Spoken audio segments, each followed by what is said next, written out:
มหนาวพัดมาอีกแล้วน้องแก้วคงหลงคอยพี่เคยสัญญาให้ไว้จะกลับไปหาคนดีโอ้น้องพี่คงจะรู้ลมหนาวพัดมาอีกคนหนาวกระมนหัวใจปวด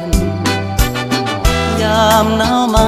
ห่างน้องเจ้าคงมองและรำครวญลมหนาวจะหวนกลับไปฟ้าเอ่ยโปรดเห็นฟ้าโปรดเป็นพยานให้